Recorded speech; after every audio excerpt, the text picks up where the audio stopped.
story time with Aduva. Ethan kept his best things in a shoebox under his bed. He called it the treasure box, even though nothing inside was worth much money. There was a seashell he'd found at the beach, a friendship bracelet made at summer camp, a paper crane he folded last spring, and a brand new pack of twistable crayons lined up in perfect rainbow order. Whenever he felt restless, Ethan slid out the box and admired it, breathing in the waxy smell of fresh colors. He didn't hate sharing, not exactly. He shared jokes sometimes. He shared the couch with his little sister, Lily, though he always wanted the corner spot. But his things, especially his crayons, felt too special. What if someone broke them? What if one went missing? That evening, Mom called from the kitchen. "Ethan, pack your bag. Tomorrow's Kindness Day at school." "Kindness Day?"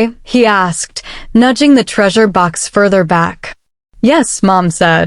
"There'll be a picnic, crafts, and a big mural. Bring something to share."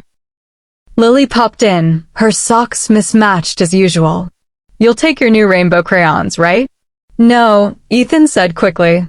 "Why not?" He had no answer he wanted to say aloud. That night he fell asleep imagining a mural drawn with dull pencils, his perfect crayons hidden in the dark. The next morning, the sun shone bright for Kindness Day. At assembly, Mrs. Parker, the teacher, tapped the microphone. "Today," she said, "we practice giving the best of ourselves." Sometimes that's an object. Sometimes it's your time, or just a smile. On the playground, tables held paints and paper. Picnic blankets stretched across the grass. Strings of paper flags rippled in the breeze. Younger kids from the preschool marched by with paper hearts pinned to their shirts. "Look, Ethan," said his friend, Jack, pointing. "They've got a kindness mural over there, and the good markers." Ethan forced a smile. His backpack felt too light. The butterflies in his stomach fluttered hard. He could have brought his crayons. "Did you bring anything?" asked Emma, tucking a strand of blonde hair behind her ear. "Just water," Ethan muttered. "And maybe some jokes." Jack laughed. "Jokes count." Still, when Mrs. Parker asked him to help roll out picnic mats, Ethan felt a little steadier. Sharing his muscles, at least, was something. Near the school gate sat the Share a Story corner, pillows on the ground, a basket of books, a cardboard sign painted with an open book. Ethan browsed the pile. "Hi," Ethan said. "I'm Ethan." "Chloe," she replied shyly. "My brother ripped this book. I taped it. It's still okay." "It looks loved," Ethan said. Chloe asked, "Want to read it with me?" He almost said no.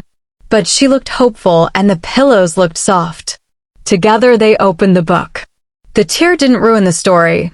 Two kids at a bus stopped sharing an umbrella. Chloe read the voices. Ethan read the descriptions. Soon a few other kids gathered around, listening. When they finished, Chloe tapped the taped corner.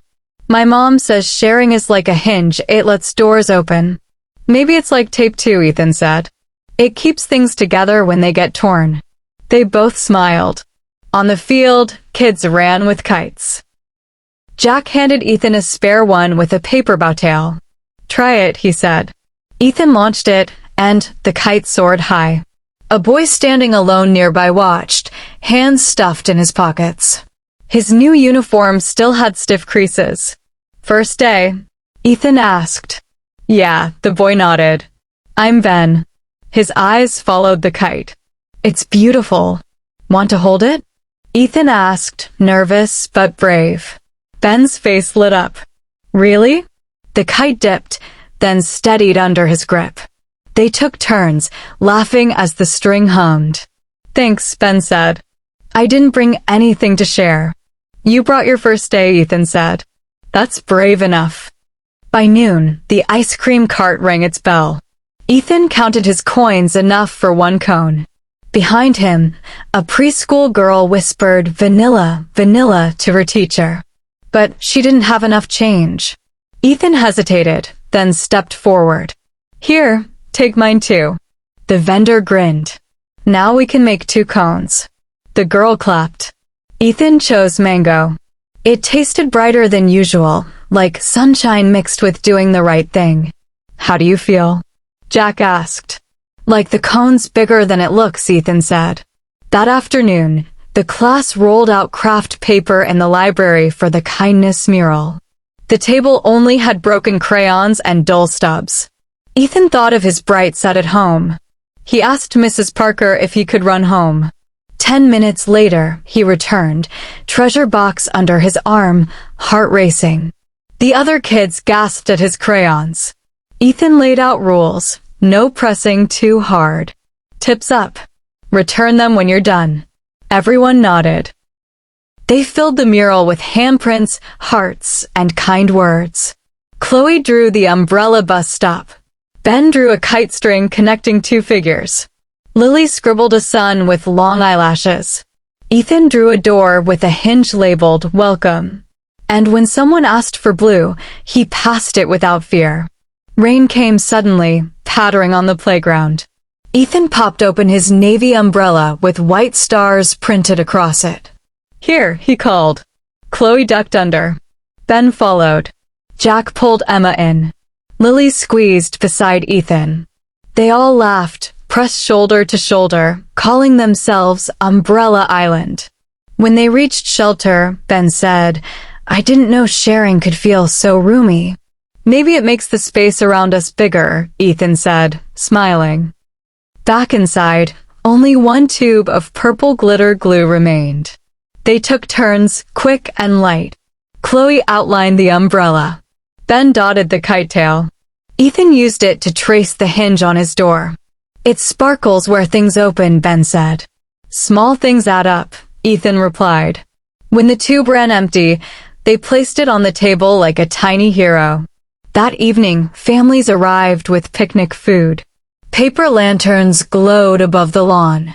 Mrs. Parker invited kids to share stories. Ethan held the mic. I didn't bring my crayons this morning because I was scared they'd get ruined. But when I finally shared them, they became part of something bigger. He told about the kite, the umbrella island, and the ice cream cone. The lanterns seemed to shine brighter. Lily whispered, You even shared your voice. Yeah, Ethan said softly.